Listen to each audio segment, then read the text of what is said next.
नजमुल साकिब साहब, पहले तो ये आप बता दीजिए कि आप अग्री करते हैं इस बात से कि प्राइवेटाइजेशन ही वाहिद सोल्यूशन है, रिफॉर्मेशन या रिस्ट्रक्चरिंग की तरफ नहीं जाना चाहिए। फिर हम ये देखते हैं कि जब भी निजकारी की बात होती है इन इदारों की, तो यूनियंस हैं इन तमाम इदारों में जो कि एहतजाज करने के लिए निकल आती हैं, धरने देती हैं। इसको कैसे हैंडल किया जा सकेगा, इनको कैसे कन्विंस कर सकेंगे कि प्राइवेटाइजेशन इनके हक़ में जाती है? एक फ़िक्रे में अगर आप पूछेंगी तो मैं ये कहूँगा कि प्राइवेटाइजेशन होनी चाहिए, ठीक है, लेकिन उसके पीछे जो मकासद हैं आपके, उसमें दयानतदारी होनी चाहिए। अच्छा। और ये प्राइवेटाइजेशन होनी चाहिए, ये नहीं कि अपने किसी दोस्त को बाहर से बुला के और फलां फलां करके और उसको दे के और सारा प्रॉफिट वो ले जाए या मैनेजमेंट उसके हाथ में आ जाए।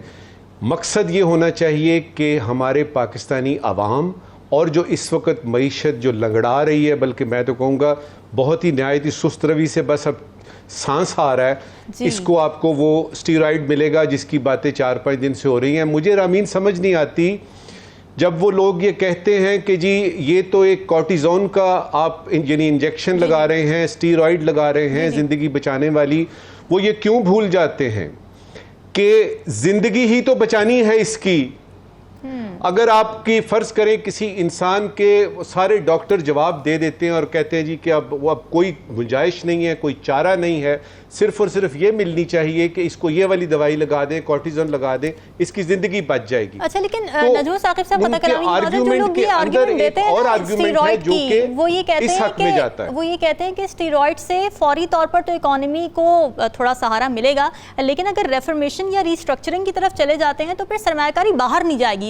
प्राइवेटाइजेशन के जो खिलाफ लोग आर्ग्यूमेंट देते हैं वो ये कहते हैं कि अगर प्राइवेटाइज हो गया तो फिर तमाम जो क्या कह सकते हैं सरमायाकारी है वो बाहर चली जाएगी, हमें अपनी मईशत के अंदर लेकर आनी है चीज़ें। बाहर चली जाएगी। मुझे ये बताइए, एक दूसरा एंगल वो ये कहते हैं कि जी मुल्की लोग नहीं चलाएंगे, हमारा वो जो फ्लैग करियर है फॉर इंस्टेंस आपका PIA वो दूसरे लोग चलाएंगे। आपके मुल्की लोगों ने चला के देख नहीं लिया। मुझे ये बताइए कि एक शख्स जिसने जिंदगी में कभी मोटरसाइकिल नहीं चलाई उसको आप को पायलट बना के बिठा देते हैं। अच्छा। इसलिए कि उसने जहाज तो नहीं चलाना, उसने यानी बैठ के कॉफी पीनी है, गपशप लगाना है।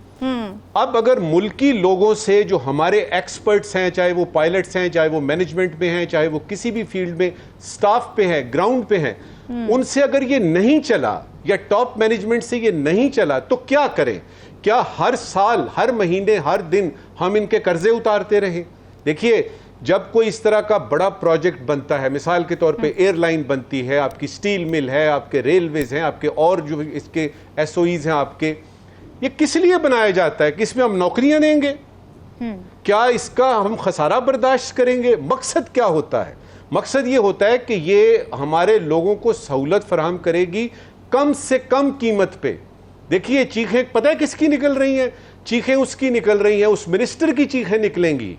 गौर से सुनिएगा, उस मिनिस्टर की चीखें निकलेंगी कि अगर यहाँ पे कोई गैर मुल्की आके उसने PIA चलाना शुरू कर दिया तो मैं अपनी मीटिंग में होता हूं और मैं कहता हूं कि ये जहाज को जरा 1 घंटा रोको, तो वो तो नहीं रोकेंगे।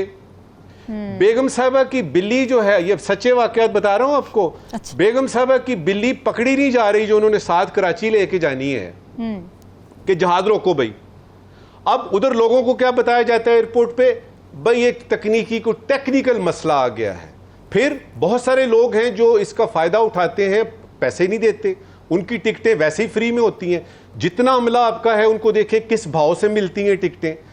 बुनियादी तौर पे इसमें बहुत सारे कीड़े हैं, बहुत सारे वर्म्स हैं जो कि ठीक हो जाएंगे। हाँ, अच्छा। ये ठीक है कि आपके ये फ्लैग कैरियर है, लेकिन सवाल ये पैदा होता है कि मेरा फ्लैग कैरियर जो है वो मेरे दिल पे झपट रहा है और मेरे दिल में से खून चूस रहा है, तो मुझे क्या करना चाहिए? तो ये फैसला बड़ा आसान है। एक इंपॉर्टेंट चीज यहां पे है जी। आप निजकारी कीजिए और उसमें दयानतदारी का मैं फिर से कहूंगा उसमें एलिमेंट होना चाहिए। उसका फायदा जो है वो पाकिस्तान के अवाम को मिलना चाहिए। दूसरा, यहां पे आपने जैसे तैसे करके जितनी नौकरियां भी देनी थी दे दी, स्टील मिल्स में दे दी, रेलवेज में दे दी, PIA में खास तौर पे दे दी, और आपने मिनिस्ट्रियल लेवल पे आके बताया जी कि यानी इनको तो पायलट बनना ही नहीं चाहिए था वगैरह वगैरह। ये सारी गलतियां हो गई। लेकिन वो लोग जो इन यानी बड़े इदारों में काम कर रहे हैं, देखें उनके खानदान हैं, उनके बाल बच्चे हैं, उनका ख्याल करना है। तो मेरी ख्वाहिश ये होगी, बल्कि सजेशन होगी, अगर ये निजकारी होती है तो उसमें फ़र्ज़ करें आपके पास 10 रुपये आपको शुरू में मिलते हैं, उनमें से 1 रुपया निकालें और इन सारे लोगों को जो सड़कों पे आपको नजर आएंगे, देखिए ये लॉ एंड ऑर्डर की सिचुएशन क्रिएट होती है और ये बहुत बड़ा डर होता है किसी एसपी के लिए, डीसी के लिए या किसी लॉ एनफोर्सिंग एजेंसीज के लिए कि यार इनको नौकरियों से निकालेंगे, क्योंकि जो आएंगे लोग जो खरीदेंगे इसको वो तो मेरिट पे रखेंगे और वो 10% हो गए, 5%, बाकी 90% का क्या है, उसका आइडिया दे रहा हूं आपको और आपके जरिए उन तमाम लोगों को जो इन चीजों का फैसला कर रहे हैं कि देखिए इन लोगों को ये ना समझें कि इनको गलत तरीके से नौकरी मिली, इनको तो नौकरी मिलनी नहीं चाहिए थी। भाई खसारे में तो इदारा जा रहा है, इनको आपने नौकरी अब दे दी हुई है और उसमें मैं दोनों को शामिल कर रहा हूं, वो जिनकी पक्की नौकरी है, वो जिनकी कच्ची नौकरी है, इनका बंदोबस्त करना है। तो आप 10 रुपए आपको फर्ज करें PIS से मिलते हैं, ठीक है, उस 10 रुपए में से 1 रुपया लगाइए और इन सारे मुलाजमीन को गोल्डन हैंडशेक दें, एक एक करके। इस गोल्डन हैंडशेक से वो अपने तौर पे कोई बिजनेस शुरू कर सके।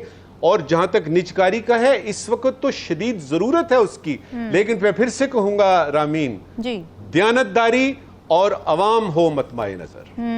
बिल्कुल नज़ीर साहब, अब ज़ाहिर है ये जिस तरह के इक़दाम हो रहे हैं उसके नताइज भी हमें नज़र आ रहे हैं, मगर आने वाली जमहूरी हुकूमतें इसको कंटिन्यूड रखें, जारी रखें, इसके लिए क्या किया जा सकता है? क्या कोई ऐसी हिकमत अमली बनाई जानी चाहिए कि रुके ना ये इक़दामात? रमीन, वो कहते हैं देर आए दुरुस्त आए। सबसे पहले तो इस पे बात करते हैं जी। मैं इस पे बात नहीं करूंगा कि जी पहले भी हम कर सकते थे, पहले हमने क्यों नहीं किया, वो होंगी कोई वजूहात। अच्छा, मैं तो ये देख रहा हूँ कि ये सारे अच्छे अच्छे काम अब हो रहे हैं, तो मैं तो इसको खुशामदीद कहूँगा, वेलकम करूँगा कि इसको ना सिर्फ ये है कि यानी आपने बड़े अच्छे इकदाम ले रहे हैं, इसको ज़रा आगे भी बढ़ाएं। जहाँ तक अगली हुकूमतों की आपने बात की है, मुझे ये बताइए, जब आप सब लोग कहते हैं मुझसे कि जी इलेक्शन होने चाहिए, इलेक्शन होने चाहिए, इलेक्शन होने के बाद होगा क्या? इलेक्शन होने के बाद एक हुकूमत आएगी, तो क्या पाकिस्तान की तारीख में ये कोई पहली हुकूमत होगी?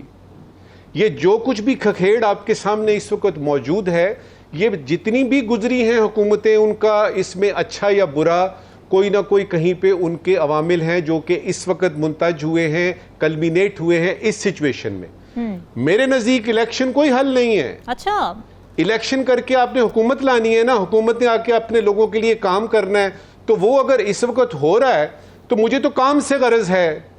दो तरह के लोग होते हैं, जो अगर हुकूमत में आए या उनको अल्लाह ताला तफवीज़ करे कोई ऐसा फ़र्ज जिससे यानी जिसमें उन्होंने आवाम के लिए करनी होती है। एक वो होते हैं रामीन जो किसी अच्छे भले शहर को जो उनको तोहफे में मिलता है उसको जंगल में बदल देते हैं, वो 4 साल में, 5 साल में या 10 साल में।